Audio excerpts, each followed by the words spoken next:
Assalamualaikum warahmatullahi wabarakatuh. Bagaimana kabar kalian? Tetap semangat untuk belajar. Jangan lupa tetap jaga kesehatan, tetap berdoa. Mudah-mudahan pandemi ini segera berakhir gitu ya. Ibu akan menjelaskan masuk kepada materi yang berikutnya, yaitu KD2 tentang peluang usaha. Kalau minggu lalu kita sudah membahas tentang pembentukan karakter dan juga jiwa wirausaha. Di situ Ibu ada pembahasan tentang bagaimana kerja prestatif, macam-macam kerja prestatif sudah kita bahas ya. Tugas juga sudah kalian kerjakan. Top, Masya Allah. Berarti kalian paham atas penjelasan yang Ibu sampaikan, karena tugas dikerjakan kalian dengan sangat baik. Oke, kita nanti akan masuk ya. Setelah ini Ibu olahraga dulu sebentar. Kita akan masuk nanti pembahasan ke dalam bab tentang peluang usaha. Cekidot, jangan lupa tetap jaga jarak, penggunaan masker, cuci tangan, dan kalaupun mau keluar silahkan, tapi cari lokasi tempat-tempat yang lumayan agak sepi. Begitu ya, Ibu olahraga dulu. Bye.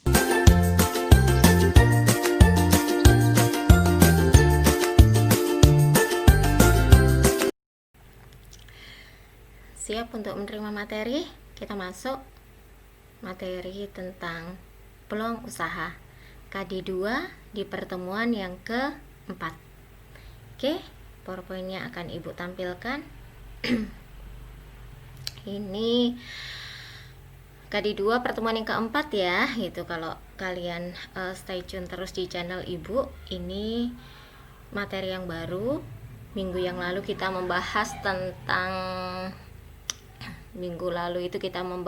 tentang masih karakter kewirausahaan gitu ya. Ada kerja prestatif, kemudian di situ juga tugas sudah kalian kumpulkan juga. Terima kasih atas atensinya. Kemudian ruang lingkup kewirausahaan gitu ya, bahwa bisnis yang kita miliki atau yang akan kita jalankan itu sebenarnya optionnya banyak sekali, hanya bagaimana kemudian kita untuk memilih, membreakdown, mampu membaca opportunity, peluangnya yang ada, yang bisa kita pilih itu. Oke, lanjut ke materi peluang usaha.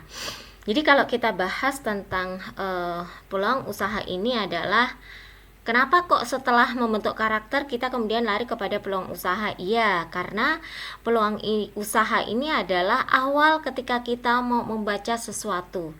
Kayak kita itu membaca peluang, ada nggak nih ya peluangnya kira-kira gitu. Ada jalan nggak ya? Jalannya seperti apa ya? Jalannya seperti bagaimana ya gitu. Nah, itu namanya peluang usaha.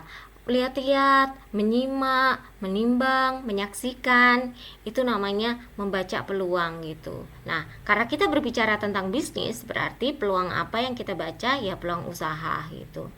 Apa sih sebenarnya definisi dari peluang usaha? Sebenarnya banyak ya, kalau kalian mau searching juga definisinya itu banyak. Ibu ambil salah satunya adalah peluang itu kesempatan, jelas. Kesempatan itu datangnya berapa kali? Ya kalau yang namanya peluang usaha ya kesempatan sebenarnya bisa datang berulang kali itu. Bahkan ketika seseorang itu jatuh selalu masih diberikan kesempatan untuk mencari lagi bisnis apa yang kira-kira tepat gitu. Ketika kemudian yang ini gagal, cari lagi kesempatan yang lain. Ketika yang ini dicoba option A nggak bisa, cari lagi. Ketika bisnis ini kayaknya mentok, cari lagi gitu. Dari awal saya sudah mengatakan bahwa siapa yang bersungguh-sungguh pasti dia akan mendapatkan jalan kemudahan gitu ya. Kesempatan. Kemudian usaha itu apa sih? Usaha itu adalah upaya untuk mencapai tujuan yang diinginkan dengan berbagai daya atau sumber daya yang dimiliki. Ya, satu upaya untuk mencapai tujuannya apa ya? Dalam hal ini ya di bawahnya gitu ya, ada keberuntungan, ada uang, ada status sosial. Ini kita berbicara bisnis ya gitu. Artinya memang namanya orang usaha itu pasti ingin mendapatkan yang namanya keberuntungan atau keuntungan gitu. Nah, ketika dia ingin mencapai tadi adanya tujuan tadi, keberuntungan, uang, status sosial gitu ya, materi gitu ya, ketika dia ingin mencapai itu semua, berarti dia membutuhkan yang namanya daya dan juga sumber daya. Sama aja, berbagai daya dan juga sumber daya gitu. Sumber daya itu apa? Macam-macam. Sumber daya itu ya ada modal, kemudian ada keyakinan yang kuat, kemudian ada karakter lah wirausaha yang kemarin sudah kita bahas yang membuat seseorang itu menjadi sukses. Itu harus ada terkumpul di sini. Kalau ada upaya yang dilakukan, tujuan yang ingin dicapai, tapi komponen-komponen untuk menghasilkan satu tujuan itu tidak diadakan, maka ya tidak akan bisa. Ibarat kata orang mau masak, tapi kemudian bahannya tidak ada, sayurannya tidak mau gerak untuk belanja ke tukang sayur, minyaknya tidak ada, ya otomatis tidak akan tercipta satu buah masakan gitu. Jadi komponen itu harus ada di dalam ketika kita itu mau memulai usaha. Sumber daya yang dimiliki, apa sumber daya yang dimiliki, bawahnya lagi bisa berupa uang, modal, pengetahuan, skill, relasi yang luas, pengalaman, dan lain-lain. Jadi kalau bisa digambarkan bahwa ini kita berbicara bisnis sekali lagi ya, bukan berbicara kemudian wah Buna ngomongin masalah dunia gitu, bukan seperti itu gitu. Karena dengan kita memiliki usaha, dengan kita kemudian bisa mencapai tujuan tadi, otomatis sebenarnya tujuan yang lain nanti akan kita bisa capai juga. Misalnya kalian nih bisa sedekah lebih maksimal gitu ya, walaupun sedekah itu senyum pun juga sebenarnya sudah menjadi bagian dari sedekah gitu ya.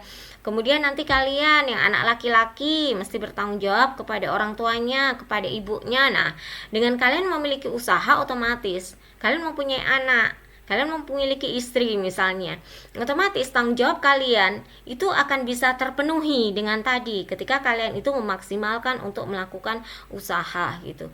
Bagaimana dalam masa pandemi yang seperti ini tadi? Harus bisa mampu kita itu membaca opportunity apa yang kira-kira bisa kita lakukan nih itu. Jadi tidak ada kemudian alasan bahwa tadi usaha sudah banyak orang yang melakukan, kemudian masa pandemi seperti ini kayaknya susah dia melakukan usaha. Enggak, selalu ada jalan gitu, banyak peluang. Kalau kemarin saya katakan banyak kok sekarang muncul para wirausaha, para pebisnis baru itu justru malah dimunculkan di masa pandemi. Kalau kemudian ada yang kena dampak ya barangkali Allah ingin menggilir gitu ya, menggilir masalah rezekinya. Mungkin sebelum pandemi usahanya moncer gitu ya, tapi kemudian di masa pandemi Allah off-kan rezekinya, diganti dengan usaha yang lain yang barangkali sebelum pandemi dia mungkin gagal, sepi, tapi ketika pandemi ternyata kemudian rezekinya dibanyakin gitu ya, usahanya dilancarin ya. Itu beda lagi ya, itu di luar batas kemampuan manusia. Kita jalankan apa yang menjadi wilayah dan bisa menjadi ikhtiar atau usaha dari manusia itu sendiri. Paham? Sumber daya tadi ya harus ada, harus kita wujudkan gitu ya. Uang, modal, pengetahuan, skill, relasi. Nah, bagaimana dengan uang? Itu udah kita bahas minggu lalu lah gitu. Kalaupun tidak ada uang ya berarti kita bisa lah dengan cara konsinyasi, menjualkan barang milik orang lain. Lama-lama nanti keuntungan kita kumpulkan, akhirnya kita bisa memiliki modal sendiri itu. Ya kalau tidak laku bisa kita kembalikan barangnya misalnya, itu konsinyasi.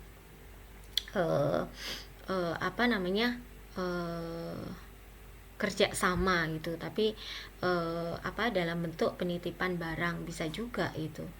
Next, peluang usaha yang bernilai jual. Apa sih peluang usaha yang bernilai jual gitu? Kenapa kok usaha yang harus kita lakukan itu harus sesuatu yang bernilai jual? Lah iyalah, kalau nggak bisa dijual ya gimana? Kamu misalnya mau bikin satu produk, tapi ketika dilihat, wah ini nilainya nggak bisa nih, nilai jualnya nggak ada nih nak, itu sama kayak ketika dulu sebelum pandemi kalian melakukan praktek kan di bengkel kan, saya melakukan penilaian, wah ini kayaknya finishingnya kurang bagus ya nak, nilai jualnya bisa rendah ini gitu, atau wah ini bagus, finishingnya bagus, nilai jualnya pasti tinggi gitu. Nah, peluang usaha yang bernilai jual itu, yang pertama mampu memenuhi kebutuhan konsumen. Jadi konsumen itu mau menerima barang kita. Kenapa? Karena produk yang kita jual itu memiliki nilai jual gitu. Nilai jual tadi ditentukan dari apa? Ya tadi diunggulkan dari yang kedua, memiliki keunggulan bersaing. Kenapa keunggulan bersaing? Iya, berarti barang kita itu bagus, barang kita itu nggak kalah sama produk-produk yang lain gitu. Kalau sempat waktu itu mungkin alumni yang sudah lulus itu saya bawa untuk melakukan studi banding ke Informa dan juga saya menyarankan anak-anak untuk silahkan main ke IKEA juga untuk melihat produk-produk sana sebagai perbandingan gitu. Walaupun mungkin barangkali produk kalian belum mampu mengungguli bersaing dengan produk Informa dan juga IKEA, tapi setidaknya kalian sudah tergambar, oh seperti itu toh produknya tak itu. Nah, kita harus memiliki keunggulan produk itu, keunggulan produk yang mampu bersaing, sehingga kemudian tadi memiliki nilai jual. Kemudian tidak bersifat sementara. Jadi jangan hangat-hangat doang di awal gitu. Tidak bersifat sementara itu ya continue. Pertahankan yang namanya kualitas barang gitu. Jangan kemudian karena laku kemudian komposisinya dikurangi, ya nggak bisa juga gitu. Mendingan gini deh, dibatasin barang kita, sudah habis, sudah cukup, nggak bisa nerima pesanan, karena memang kita harus mengerjakan suatu barang itu secara berhati-hati sampai kualitas produk itu kita dapatkan, sehingga nanti produk yang kita miliki itu mampu bernilai jual gitu. Jangan kemudian terburu-buru hanya karena target pemasaran kemudian yaudah kita terima, ada customer yang pesan apa lagi kita terima, padahal kemampuan kita untuk menyelesaikan tidak ada. Kalaupun kemampuan kita ada mempercepat waktu untuk memberikan kepada customer, bisa jadi kualitasnya nanti tidak seperti yang diinginkan oleh customer tadi. Ada nilai uang jelas, itu bernilai jual tadi ya gitu. Jadi kalau dihargai itu ada gitu loh nilainya gitu loh. Kayak umpamanya gini aja deh. Apa ya? Susah saya mau gambarin. Saya ada satu produk deh. Ini produk saya, bukan produk saya. Ini saya punya, saya beli juga gitu. Misalnya botol. Ketika hanya botol ini saja yang dijual, berarti kan nilai jualnya kan lebih rendah harganya. Tapi beda ketika kemudian botol ini diisi lagi dengan dia adalah minyak kayu putih. Ini biangnya kayu putih itu. Nah, yang tadinya harga botol itu mungkin cuman 3.000 satu botol, tapi begitu ditambah dengan biang minyak kayu putih, maka dia harganya menjadi 60.000 gitu. Nah, berarti kan ada nilai tambah yang dilakukan di sini. Nah, bagaimana kalau bentuknya botol ini masih dalam bentuk plastik saja gitu? Nanti nilainya akan semakin rendah gitu. Jadi nilai jual ini juga dipengaruhi juga oleh ke bawahnya lagi. Ada aspek kreatif dan inovatif. Bukan hanya botol saja yang kita jual, tapi kemudian botol itu ada isinya yang kemudian akan memberikan nilai jual yang lebih lagi gitu. Next. Nah, cara praktis untuk cepat memiliki ide peluang bisnis itu. Gimana sih caranya? Coba kalian coba deh rute yang baru. Rute yang baru itu gimana? Sesekali. Sekarang lagi pandemi ya. Sesekali kalian jalan deh, nggak apa-apa deh gitu. Tetap protokol kesehatan. Kalian jalan, cari rute baru. Kalian lihat-lihat usaha. Oh iya, di sini belum ada ini. Oh iya, ada penjual ini laris. Oh iya, sepi untuk di daerah ini ternyata belum ada gitu. Kalian baca peluangnya di rute baru yang kalian lewati itu. Misalnya belum ada apa atau sudah ada apa tapi dia rame gitu, dan mencoba untuk satu keberuntungan, usaha yang sama deh kayaknya lagi tren deh usaha itu, atau wah ternyata di wilayah sini belum ada nih bisnis yang seperti ini gitu. Awal dulu saya sempat membuat satu usaha ketika saya tinggal di pertama kali saya tinggal di rumah sendiri gitu ya. Pertama kali saya membaca peluang usaha yang ada di komplek perumahan saya, itu belum ada yang namanya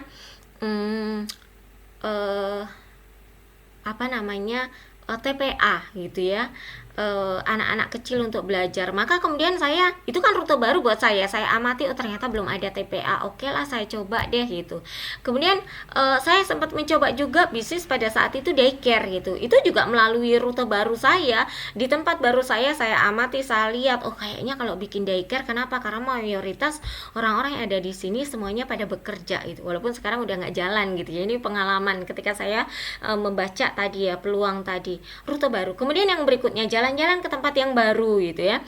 Kalau tadi kan rute sepanjang jalan gitu. Nah, kalau yang ini jalan-jalan ke tempat yang baru. Silahkan kamu lihat di tempat-tempat yang baru tadi. Oh iya, tempat ini kayaknya berpeluang deh. Belum ada kayaknya. Ini pas nih lampu merah. Kalau lampu merah itu bisa jualan apa nih gitu. wah deket mall nih, wah berarti bisa bisnis apa nih, wah ini deket hotel nih, bisa bisnis apa nih itu. Jadi selalu ada ide gagasan yang muncul terus gitu ya. Tadi ketika rute baru, jalan-jalan ke tempat yang baru. Kemudian yang berikutnya selalu penasaran dengan hal yang baru. Jelas penasaran dengan hal yang baru karena seorang wirausaha dia butuh satu pengembangan inovasi produk gitu ya. Minggu lalu sempat saya jelaskan minggu yang sebelumnya bahwa wirausaha itu adalah sesuatu yang menciptakan sesuatu yang baru atau menyempurnakan sesuatu yang sudah ada menjadi baru lagi gitu. Kemudian yang berikutnya, baca buku, banyak membaca buku. Kalau sekarang mungkin ya lebih dominan kepada menjelajahi dunia maya gitu. Di dunia maya itu bisnis tadi sebelum saya ngisi materi itu saya sempat searching bisnis peluang usaha, masya Allah banyak banget nih. Bahkan saya sempat searching juga bisnis peluang usaha di masa pandemi. Ternyata itu munculnya banyak sekali ke bawah gitu ya. Mulai dari kuliner, mulai dari bisnis online. Aduh, minggu kemarin udah saya jelaskan deh. Coba banyak-banyak searching. Selalu ada ide gagasan yang nanti akan muncul. Berinteraksi dengan pengusaha yang sudah berpengalaman. Ini yang saya lakukan. Saya nggak tahu ketika menyampaikan materi ini saya berencana berinteraksi dengan pengusaha yang sudah berpengalaman gitu ya. Kebetulan beliau adalah satu kampung dengan saya gitu ya, teman kecil saya gitu ya. Saya nggak tahu nanti akan tayang duluan yang mana, apakah tayang wawancara saya dengan beliau sebagai pengusaha yang walaupun baru merintis tapi beliau sudah berpengalaman gitu ya, atau tayangnya duluan yang ini. Tapi nanti silahkan kalian simak wawancara saya dengan pengusaha yang sukses tadi gitu ya, yang baru merintis. Sebenarnya biasanya sih Buna selalu menyuruh kalian gitu ya ketika materi ini untuk mendatangi para pengusaha, melakukan wawancara ke pengusaha. Tapi karena masa pandemi otomatis kalian nggak bisa melakukan itu, terbatas gerak kalian untuk keluar, maka kemudian saya yang memberikan satu gambaran kepada kalian. Ini loh ada sosok pebisnis yang beliau merintis dari awal itu, bahkan dikatakan beliau itu berasal dari kampung yang kemudian mampu menaklukkan ibu kota gitu. Nanti ya saya nggak tahu duluan yang mana videonya akan saya share di channel saya.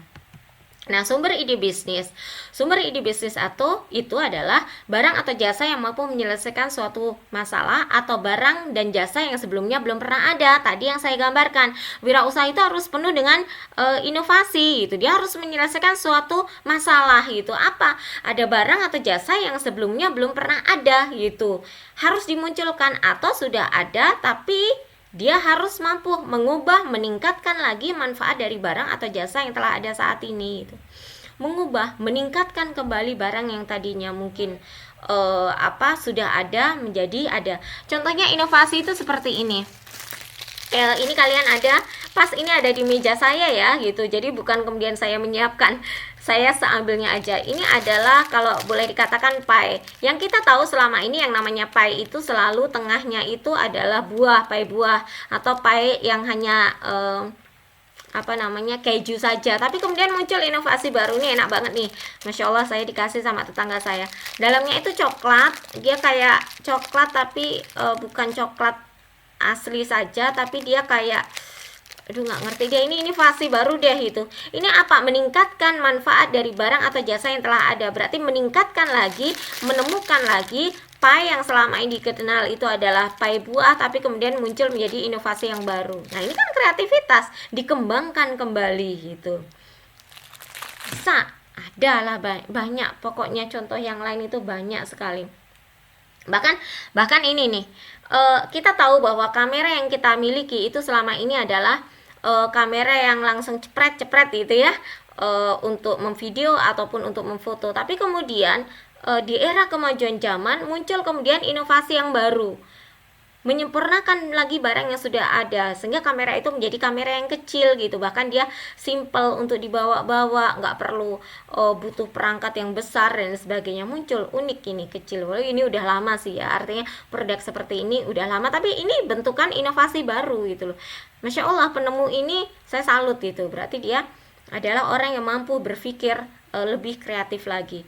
Kemudian sumber ide bisnis yang lain, hobi itu juga nanti akan bisa menghasilkan sumber bisnis yang lain. Kayak contohnya sekarang lagi tren hobi sepedahan. Ya sudah, ada satu saya punya hobi sepedahan, berarti saya nanti mau jual apa ya gitu, sambil saya sepedahan saya jualan ini yang sepele, jualan minuman empon-empon deh, minuman rempah-rempah, atau sambil sepedahan saya bawa juga deh dagangan es buah misalnya. Itu kan selalu ada ide di dalam tadi, hanya sebuah hobi saja.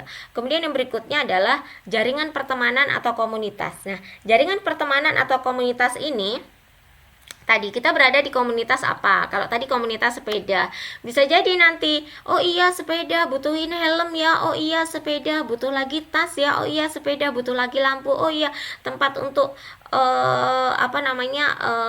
masukin botol minumannya. Nah, jaringan pertemanan atau komunitas itu kemudian kamu manfaatkan untuk ide bisnis kalian gitu. Mau nggak nih itu ada seperti ini, oh iya itu jual ke komunitas itu. Barangnya apa ya, barang yang sesuai dengan komunitas tersebut, yang diinginkan itu apa gitu loh. Kalau kalian misalnya komunitas yang sepeda, ya jual peralatan sepeda. Kalau kalian misalnya orang yang bergaul dengan orang yang suka kuliner, ya berarti kalian harus menjual barang-barang kuliner itu. Jadi baca komunitas, ada komunitas apa, oh berarti kalau komunitas ini yang dibutuhkan ini, kalau ada komunitas ini yang dibutuhkan ini, kalau ada komunitas seperti ini yang dibutuhkan ini gitu. Ada komunitas nih orang yang suka makan makanan yang sehat, ya berarti kamu bikin tuh produk makanan yang sehat, non MSG, tanpa pengawet misalnya, dari bahan-bahan gluten free misalnya, atau tanpa gula misalnya. Nah, masuk tuh komunitas ke situ, banyak sekarang ide-idenya gitu. Kemudian keahlian, berdasarkan keahlian apa, keahlian yang kalian miliki, berikan keahlian kalian menjadi sesuatu yang bermanfaat tadi, ide bisnis tadi. Nah, salah satu alternatif untuk membaca peluang usaha ini, silahkan nanti kalian simak, Ibu ambil dari Inspirasi 9 gitu ya, YouTube-nya Inspirasi 9, linknya bisa kalian lihat di bawah ini ya, sudah Ibu sertakan gitu. Silahkan cekidot yuk, kita lihat.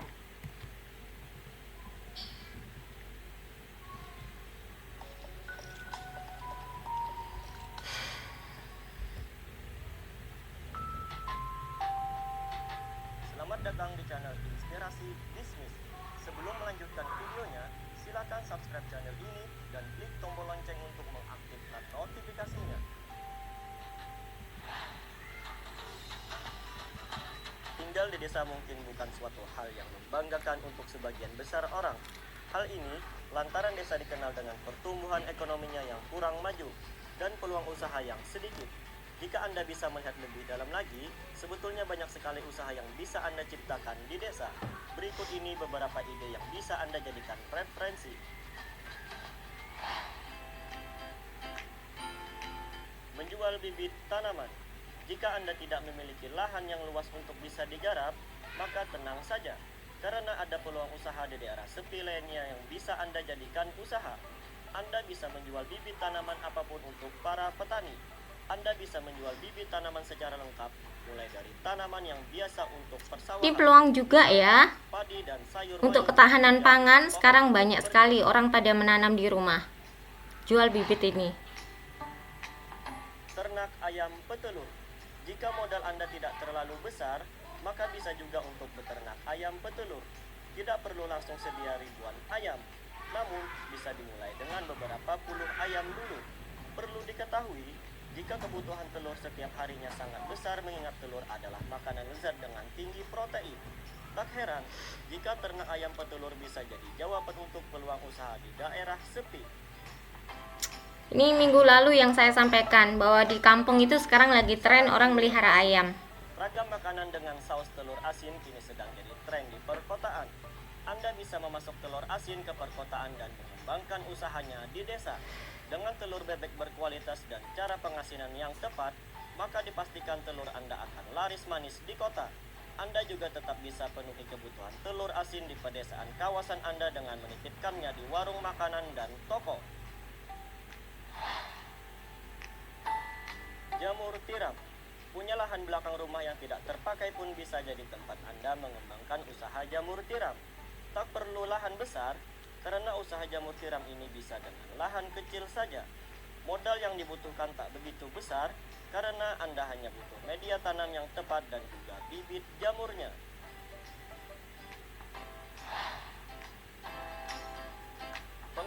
hasil pertanian. Pertanian adalah usaha terkuat di pedesaan, namun banyak petani yang sulit menjual hasil panennya. Anda bisa juga jadi pengepul hasil pertanian dari petani. Untuk mendapatkan keuntungan, Anda bisa menjualnya ke kota besar dengan sistem kerjasama.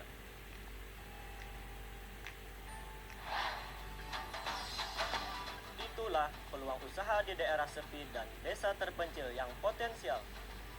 Supaya tidak ketinggalan informasi atau inspirasi bisnis lainnya, silakan subscribe channel ini dan klik tombol lonceng untuk mengaktifkan notifikasinya.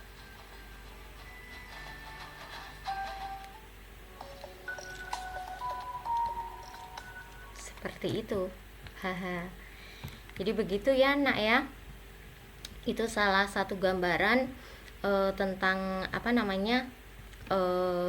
sumber ide bisnis gitu ya, bahwa kalau itu tadi digambarkan ada yang pertanian itu seperti apa, kemudian ketika di desa itu seperti apa gitu, ketika di kota itu seperti apa gitu, ketika musim hujan itu bisnis apa yang bisa dilakukan gitu ya, ketika musim panas itu bisnis apa yang bisa dilakukan, ketika masa pandemi apa yang bisa dilakukan, ketika ke komunitas perempuan, para ibu-ibu pengajian apa yang bisa dilakukan gitu ya, ketika di komunitas anak kecil bisnis apa yang bisa kita lakukan. Selalu ada peluang. Itu hanya melihat dari sisi tadi ya, komunitas, kemudian hobi, kemudian melihat rute barunya, kemudian melihat tempat yang baru, wilayah-wilayah yang baru kalian tahu. Itu selalu ada. Nah, next minggu depan kita lanjut lagi nanti dengan pembahasan yang lebih seru masih tentang peluang usaha ini gitu ya. Silakan nanti kalian simak, boleh untuk memperdalam materi yang kalian miliki, kalian searching juga materi, tidak harus dari ibu, buat tambahan referensi gitu ya. Minggu depan kita lanjut kepada masih peluang usaha, karena ini lumayan, kalau buat saya ini pembahasan yang menyenangkan ya, karena benar-benar kita diajak untuk berpikir kreatif, kita diajak untuk menganalisa, kita diajak untuk berpikir gitu, dan harus seperti itulah belajar lah gitu. Kalau belajarnya cuma maunya senang-senang aja ya bagaimana gitu ya, seperti itu. Cukup, next minggu depan kita ketemu lagi, bye.